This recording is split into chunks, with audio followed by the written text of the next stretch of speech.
हेमा मुंबई में रहने वाली एक चेन्नई की लड़की है। हेमा पिछले 4 सालों से मुंबई में रह रही है अपनी पढ़ाई पूरी करने के लिए। जब हेमा मुंबई में आई थी तो अलग भाषा, अलग लोग, अलग विचार और न जाने क्या क्या। लेकिन इस नए शहर को अपनाते अपनाते 4 साल कैसे बीत गए उसे पता भी नहीं चला। फिर क्या, 4 सालों में अपने ही साथ पढ़ने वाले विराज से उसे हो गया प्यार। विराज बचपन से मुंबई में पला बड़ा था। पहले दोस्ती, फिर ज्यादा बातचीत और फिर प्यार। पढ़ाई के बाद जॉब के लिए भी हेमा मुंबई में रह रही थी। यूं कहो कि अब हेमा पूरी तरह से मुंबईकर हो गई थी। कॉलेज खत्म होने के कुछ साल बाद हेमा और विराज अपने प्यार के बारे में अपने परिवार वालों को बताते हैं और फिर क्या, कुछ ही महीनों में विराज और हेमा की शादी हो जाती है। शादी के कुछ दिन बाद, सुन भाई, माँ जी चाय और अखबार किधर है? ये लीजिए पापा जी आपकी गर्मा गर्म चाय, वो भी अदरक वाली, और ये लीजिए आपका अखबार। और मेरा वड़ा पाव किधर है? वो है क्या हो आपका वड़ा पाव? जैसे वड़ा पाव के बिना आपको चाय हजम ही नहीं होती। बहू को समझ सकता हूँ, बहू मुंबई की नहीं है, लेकिन तुम मुंबईकर होकर वड़ा पाव को कोस रही हो। अरे कोस नहीं रही हूँ, मला माहिती है तुमको वड़ा पाव कितना प्यारा है। हाँ, उतना ही जितना हर एक मुंबईकर को होता है।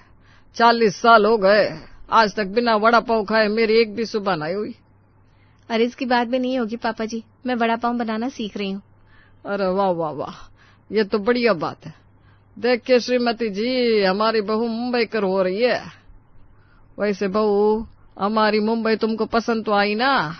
मैंने सुना कि चेन्नई बड़ा ही शांत शहर है। इतनी भाग दौड़, इतना शोर, तुम्हें परेशानी होती होगी ना इस शहर में रहने के लिए। आप तो ऐसी बात कर रहे हैं जैसे कुछ महीने पहले हमारी सुनबाई मुंबई में रहने आई है। अरे आप ये पूरी तरह से मुंबईकर हो गई, आप भूल गए क्या? हेमा पिछले 5-6 सालों से मुंबई में ही रह रही है। भाई, मैं बिना मुझे याद ही नहीं रहता कि हेमा पिछले कई सालों से मुंबई में रह रही है, बार बार भूल जाता हूँ। सुन भाई, अब तुम पिछले कई सालों से मुंबई में रह रही हो तो तुम्हें तो तुम्हारे चेन्नई की याद नहीं आती होगी। याद तो बहुत आती है पापा जी, लेकिन मेरी 12th हुई और मैंने जो घर छोड़ा तो फिर कभी फुर्सत ही नहीं मिली घर जाने की। जब भी जाती थी तब वापसी की टिकट साथ में होती थी। अब तो मैं भूल जाती हूँ कि पहले मैं चेन्नई में रहती थी, क्योंकि जब से मुझे समझ आई तब से मैं मुंबई में रह रही हूँ। पहले पढ़ाई, फिर काम, फिर शादी। न जाने कब फुर्सत से चेन्नई जाने का मौका मिलेगा। जैसे ही सुधाकर जी चेन्नई के बारे में बात करने लगते हैं, हेमा अपने मायके चेन्नई को याद करने लगती है। उसके चेहरे पर साफ साफ दिखाई दे रहा था। सास ससुर और बहू के बीच में हो रही बातचीत विराज के चेहरे पर मुस्कान ला रही थी और उसके हाथ में कुछ कागज भी थे। देखिए श्रीमती जी, हमारे लाडले के चेहरे की चमक। आपको नहीं लगता शादी के बाद हमारे लाडले का चेहरा कुछ ज्यादा ही खिल गया है? नहीं तो हमेशा उदास उदास घूमता था। घर आने के लिए 100 बार फोन करना पड़ता था, लेकिन जब से शादी हुई है तब से वक्त पर घर आने लगा है। बिल्कुल सही कहा जी आपने। विराज आजकल कुछ ज्यादा ही खुश रहने लगा है और मुझे तो पूरा यकीन है इस खुशी का राज हमारी बहू हेमा है। विराज के चेहरे पर मुस्कान देखकर स्वाति और सुधाकर विराज की इस खुशी का श्रेय बहू हेमा को देते हैं। स्वाति और सुधाकर की बात सुनकर हेमा शर्माने लगती है। तभी विराज कहता है, माँ पापा आपकी बात बिल्कुल सही है। हमेशा उदास उदास घूमने वाला विराज आजकल कुछ ज्यादा ही खुश रहने लगा है और उसका पूरा का पूरा श्रेय हेमा को जाता है। लेकिन आज मेरे चेहरे पर जो चमक है ना, उसकी एक खास वजह है। खास वजह? अरे हमें भी तो बताओ, हमारी बहू के अलावा कौन सी बात तुम्हें खुश कर रही है? प्रमोशन हुआ है मेरा। लेकिन कुछ महीनों तक मुझे अलग शहर से काम करना होगा। अलग शहर? अरे शादी को 2 महीने नहीं हुए तुम्हारे और तुम अपनी पत्नी को अलग छोड़कर किसी और शहर में जाने की बात कर रहे हो? नहीं नहीं, हमको नहीं चाहिए ऐसा प्रमोशन फिर मिलेगा, लेकिन तुम्हारी जिंदगी में ये पल फिर से नहीं आने वाले। माँ जी, कुछ ही महीनों की बात है, जाने दीजिए ना उन्हें। सुन भाई, तू शांत बस। विराज, तुम्हारी माँ बिल्कुल सही कह रही है, तुम किधर नहीं जाने वाले। माँ पापा मेरी बात तो सुनिए, मैं आपकी बहू को अकेला छोड़कर कहीं नहीं जा रहा हूँ। पहले मुझे कौन से शहर में काम करना है वो तो सुनिए। हाँ बताओ, लेकिन फिर तुम कहीं नहीं जा रहे हो? हाँ, चेन्नई। प्रमोशन के बाद मुझे कुछ महीनों तक चेन्नई के ऑफिस से काम करना है और अकेला मैं नहीं जा रहा हूँ चेन्नई, हम सब जा रहे हैं। जब से शादी हुई है तब से माँ और पापा हमें चेन्नई बुला रहे हैं, लेकिन काम से कभी फुर्सत ही नहीं मिली। विराज के मुंह से चेन्नई का नाम सुनते ही हेमा का चेहरा खिल उठता है। वो 2 मिनट आंखें बंद करती है, अपने बचपन को, चेन्नई की गलियों को, अपने घर को और मायके वालों को याद करने लगती है। क्या बोल रहा है तू? ये तो बहुत बढ़िया बात है बहू। लगता है आज तुमने बहुत दिल से अपने मायके को याद किया था। देखो अभी अभी हम तुम्हारे मायके की बात कर रहे थे और विराज अपने हाथों में चेन्नई जाने का टिकट भी लेकर आ गया। मैं तो चेन्नई जाने के लिए बड़ी एक्साइटेड हूँ। बहू के मुंह से चेन्नई के बारे में, वहां के लोगों के बारे में इतना सुना है कि मुझसे अब रहा नहीं जा रहा।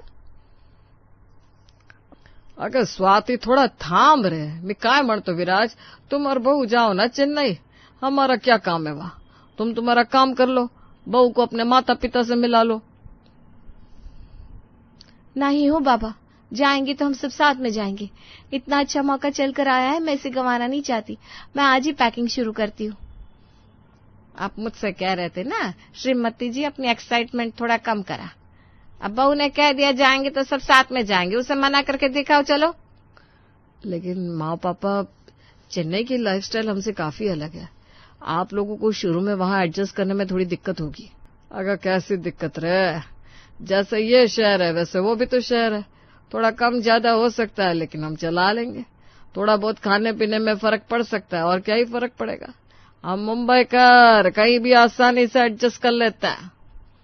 चेन्नई जाएंगे इस बात को लेकर सुधाकर इतने खुश थे कि चेन्नई और मुंबई दोनों के बीच में जो अंतर था वो उन्हें बहुत छोटा और कम लग रहा था। सुन भाई, गरम कपड़े रखने होंगे क्या? मुंबई में थोड़ी बहुत ठंड बढ़ने लगी, अब उधर कितनी ठंड होगी? नहीं, वहां ज्यादा ठंड नहीं होती, ज्यादा गर्म कपड़े लेने की कोई जरूरत नहीं है। एक ना, ये सब कपड़ों की पैकिंग एक बार में खत्म हो गई ना तो फिर कल हम मेथी के लड्डू, अचार, पापड़, इन सारी चीजों की भी पैकिंग कर लेंगे। हाँ, ये आप जैसा कहोगी वैसे ही सब कुछ करेंगे। मैं क्या मानते, वो लोग पूरन पोली खाते होंगे क्या?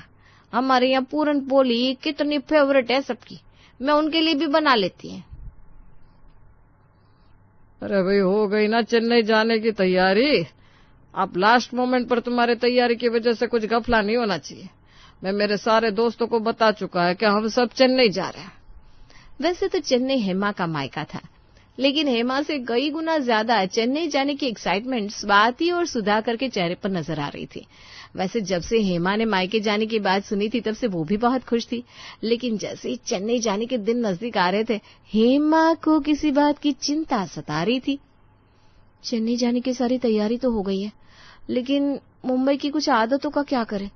हमारे घर में सभी औरतें दिन भर रात में साड़ी पहनती और माँ जी को नाइट सूट लगता है। पापा जी की भी एक भी सुबह चाय, अखबार और वड़ा पाव के बिना नहीं होती।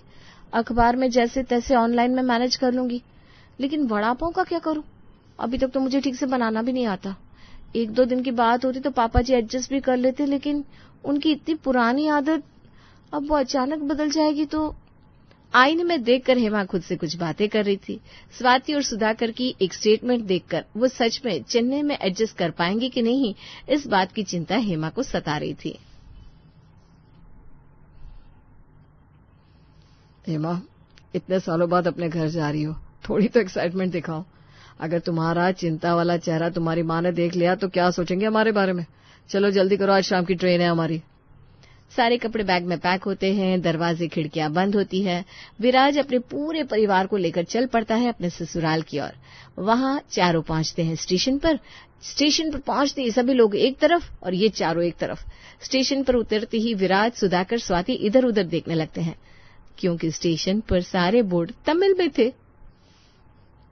अरे भाई विराज, ये क्या है? किस तरफ जाना है, क्या करना है, कुछ समझ में ही नहीं आ रहा। बहू तुम बताओ, किधर जाना है? पापा जी, मैंने खुद कई सालों से तमिल नहीं पढ़ी और ये स्टेशन भी कितना बदल गया है, मुझे तो कुछ समझ में नहीं आ रहा। फिर भी चलो किसी से पूछते हैं।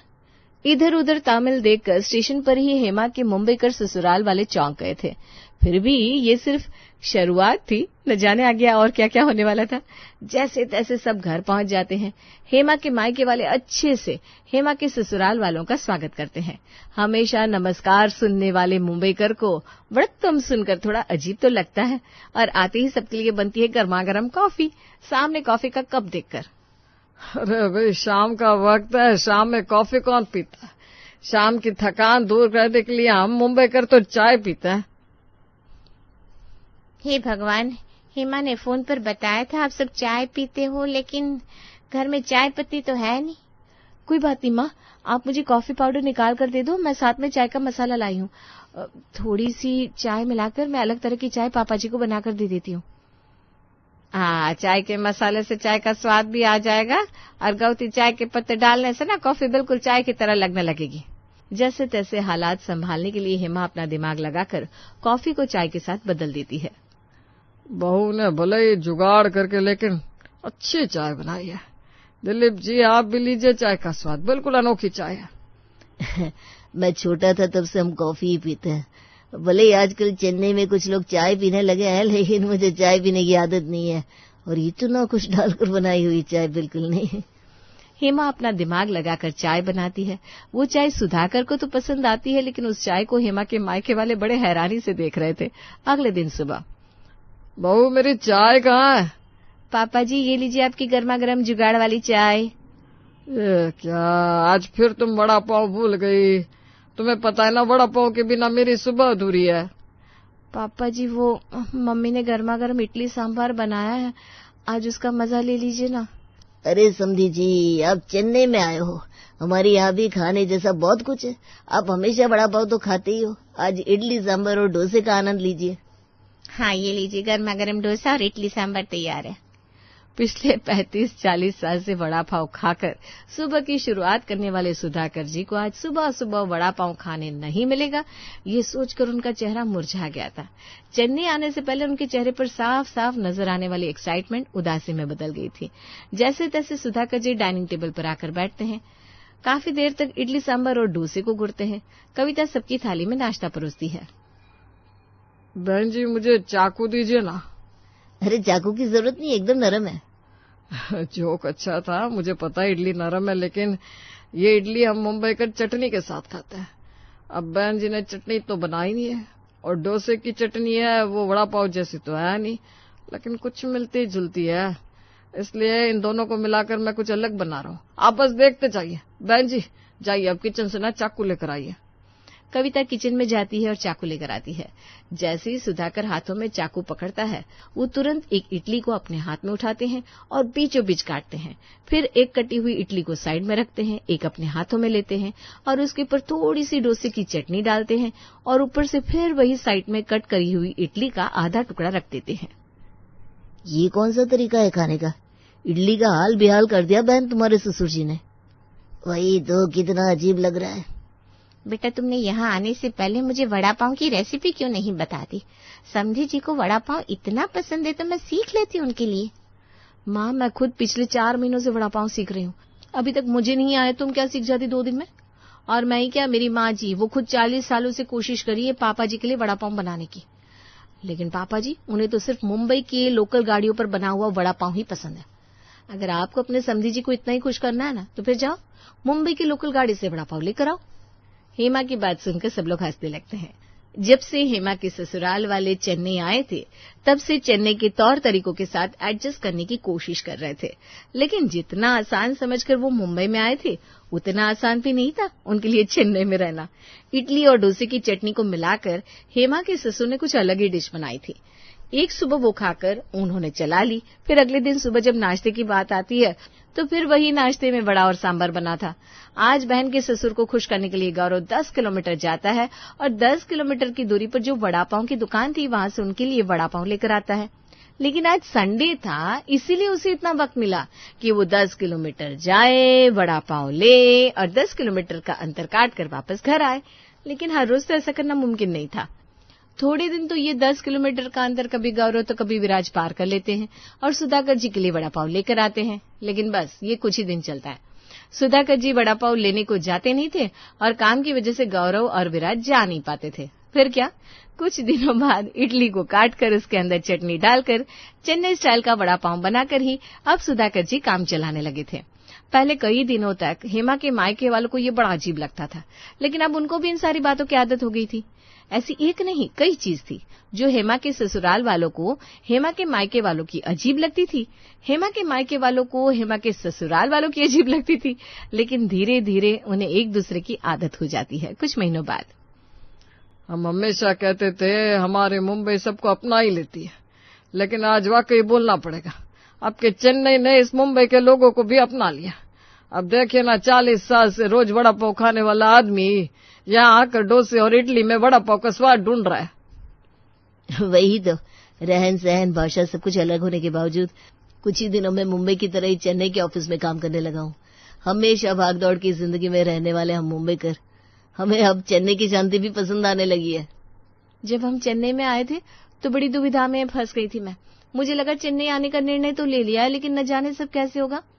लेकिन बढ़ते दिनों के साथ मेरे मायके वालों ने और मेरे ससुराल वालों ने एक दूसरे के साथ इतने अच्छे से एडजस्ट कर लिया है कि अभी आप लोगों को साथ में देखकर कोई कहेगा ही नहीं कि ये दोनों परिवार अलग अलग शहर के अलग अलग संस्कृतियों के हैं। सच कहूँ तो जब आप शुरू में वड़ा पाव की जिद करते थे, मुंबई की चाय को मिस करते थे, तो मुझे नहीं लगा था 10-15 दिनों से ज्यादा चेन्नई में रह पाओगे।